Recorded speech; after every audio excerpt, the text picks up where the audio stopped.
The National Information Service has issued a information bulletin for all YouTube channels in the area of the United States. Please follow Mountaineer Rants, like, subscribe, and comment, and ring the notification bell, and stay on this channel until further notice.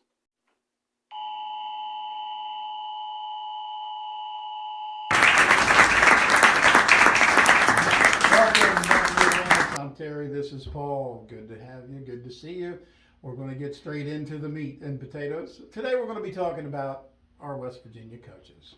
Let me tell you something, these coaches, particularly Neil Brown, have proven to be some of the hardest working coaches West Virginia's had in decades. And I don't mean to put anybody else down, but Neil Brown not only is organized, if you've ever watched his practices, he has like 4 practices on the field at the same time. Yeah. There's no way you can watch his practice and absorb it all, and he doesn't even try. He videotapes it all and watches it later. Back and watches it. Yep. Not only that, but he knows how fast the kids run. He's got a monitor on their health. He knows what's on their plate. He knows what Nutrition. they eat. Yep. He keeps track of all kinds of details. Recovery times, all kinds of things, yes. When you see him come and give an interview, not only does he know all the players, and I see a lot of coaches that can't name their players. Remember our last coach used to call them by their number. By their numbers, yeah. yeah. 3 there, he can play. He not only knows the players, he knows where they're ranked, he knows what they have to work on, he's sending them. That's one thing. When Bob Huggins would do that, he only has a couple of dozen. 10, 12 but Neil's got a ton of them. Hundreds. And on top of all that, if you watch him, he's been lifting weights too, because he's getting a little more ripped as he goes along. He's been in there with Mike Joseph and them because he's added the muscles in the arms and he's a little goatee. But anyway, those are personal things. Let's just talk about how he works.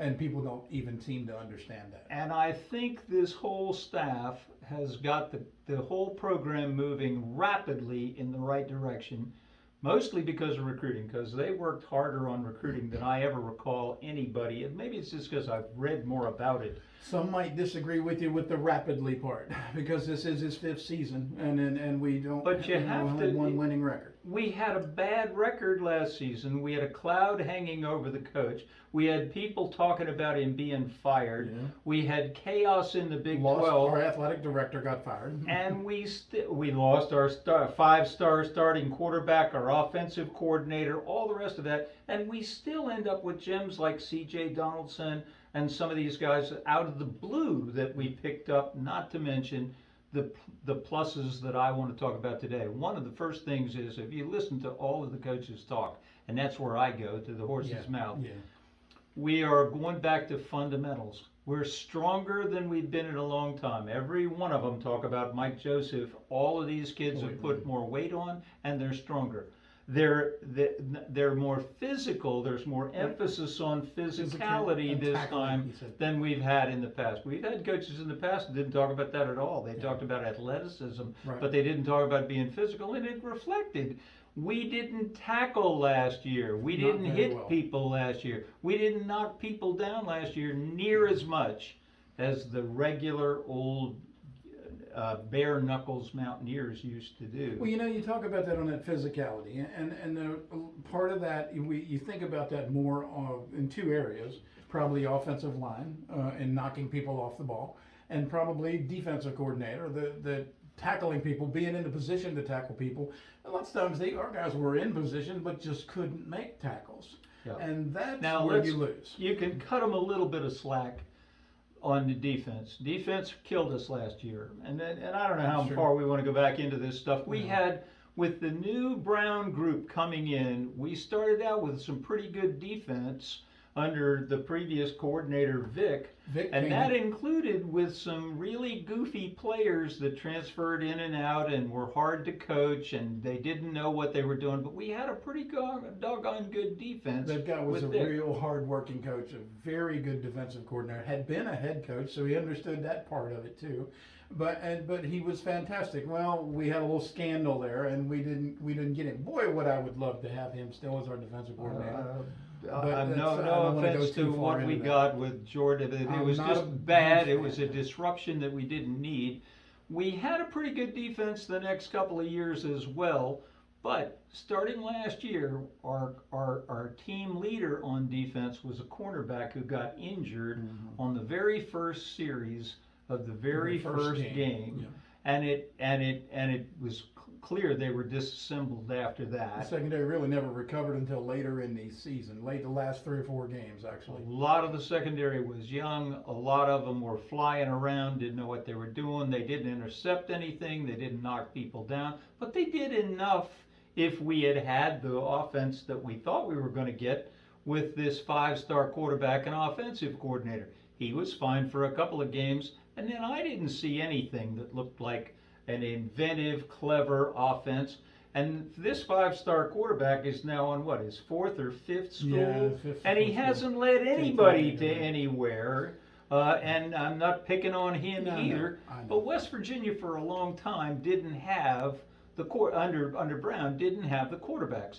Even before that, we never had the depth at quarterback. If you remember, under the previous coaches, if the first string quarterback went down, we were done. Yeah, when Greer got hurt that one year, we We were had done. Or in the bowls, we had nothing back there that was ready to play big time football. And Jack Allison, but he didn't do anything either. In fact, We he had was- Oklahoma retreads. We had, as a matter of fact, Austin Kendall, yeah. as a matter of fact, Brown did with this guy Dagey more than anybody could. Dagey was not a top-notch quarterback, but he can't even break into the starting lineup at Troy now. And Brown had him in a position where if we'd have not made some mistakes, we'd have had 7 or 8 wins his last year. Let me flip back over to the defense just real quick and just a little insight. Jordan Leslie did an interview one time about blitzing. They asked him why he didn't blitz more and didn't gamble more, and he had this whole thing about you might blitz 10 times and make a good play 5 times, but give up 5 touchdowns. Well, I understand that point, so he's being real conservative, but part of our major problem of this team is our defense, of course, not only did they didn't tackle, but they didn't get turnovers. So lots of those times when Dana Holgerson was our head coach, they didn't tackle very well either, but we got turnovers. This team got 10 turnovers last year. Got 4 interceptions and recovered 6 fumbles. That's less than 1 a game. You've got to be a much, much better team than the other team if you're going to win games like that. So we've got to get the ball from the other team. There's no question the problem was the defense. Our offense, if it had been the high-powered offense we hoped, it might have made up for the lagging defense, but it wasn't. It wasn't. And the lagging defense was very weak. But the good news is, like I said, all the coaches are saying 2 or 3 things. They're saying we're stronger, they're saying that we have better athletes, and they're saying we have better depth. One of the other things that used to worry me about the Brown philosophy over those past few years was we'd get 2 or 3 weeks before the season and we still weren't sure who we were going to play guard or tackle, and we were swapping people back and forth, and they were saying how they wanted all of them to be able to play all the positions. Well, that's not ideal. No, it's not. It's an indication that they don't have the depth. But you know what? On that same note, you thought that a lot of people thought the offensive line coach was bad. Okay, Yes. Obviously. In fact, I saw it. I read a lot of stuff where a whole lot of people said that Matt Moore needed to be fired. Matt and Moore I is read the stuff offensive where line coach. Neil is still the offensive, and Neil Brown is too loyal to some of his assistant coach. Well, look at this offensive line right now. It's the strongest that it's been probably ever. It's going to be, and you watch what they do this year, Mark. We've got a Big 12, all Big 12 center.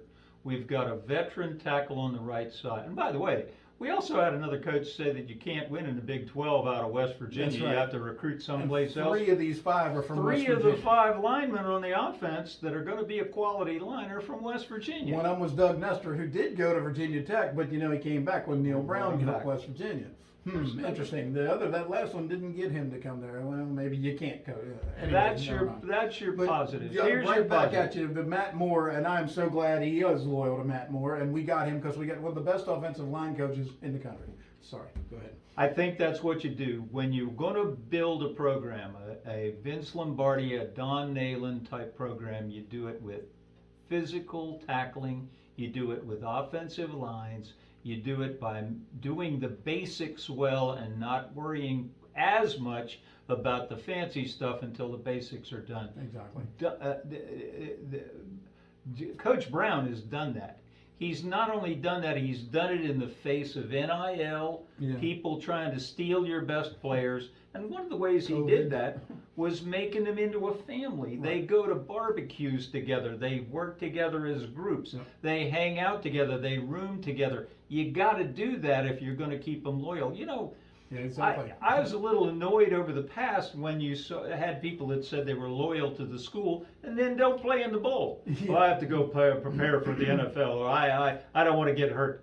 Wait a minute. The school gave you a scholarship. The school took a risk on you. The school helped you build up. The school taught you everything you know. Now you don't have time to help us win the game? Guess what? When you go to the NFL and you end up third string and end up out on your ear in a few years, and you come sniffing back to Morgantown trying to sell used cars or insurance and want us to greet you with open arms, I hope some of the students remember you didn't care if we won that bowl or not. You were more interested in yourself. Well, I think he's building a team as opposed to plug-and-play players that are following the money or the attention.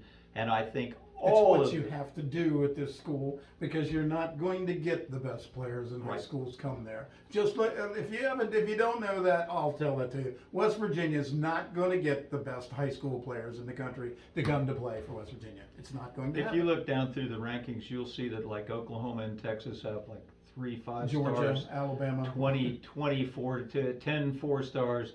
And you look down through the list, you'll see that the rest of the conference, especially West Virginia, doesn't have any 5 stars. Well, they might consider us. They might considering one of the late recruiter considering West Virginia, but they ain't coming there. It's just not going to happen. So when we go play Penn State, across the line, each one of those players have a higher rating than our players do. You're going to have to want it more than they do. You're going to have to make fewer mistakes, and you're going to have to develop. You have to develop. The good news is this coaching staff is doing everything you can to do those things, and I think our fans need to pay attention. So I think this is going to be the year that we shock the nation. Well, I was going to say, I'm not going to give them all the good without some of the bad. We've had a lot of problems with receivers coach. It seems like that's a revolving door. So that I don't know why that keeps happening, but I do like the guy who's there now, and he's got some Morgantown ties, Mountaineer ties. But if you look at the position coaches, what would you consider the strongest, deepest parts of our team this year? The offensive line and the running back room, right? And who are those coaches? Chad Brown and Matt Moore, 2 guys have been with him the longest. So anyway. That's the plus. We also have 2 quarterbacks that I feel very comfortable with. We have a lot of running backs I feel comfortable with, and that'll bump out into special teams, because those guys will be able to run back punts and kicks. And by the way, we just recruited a couple of people out of the transfer portal that can run back punts and kicks from the secondary. If the basics pan out like I think they are, if they have gained their strength, if we are as deep as we are, we only need an average or a little above average defense to really shake things up. And if anybody can do it, this coaching staff can do it. Take heart, Mountaineer fans. The Mountaineers are coming. It's going to be a pretty good season. Thanks for watching.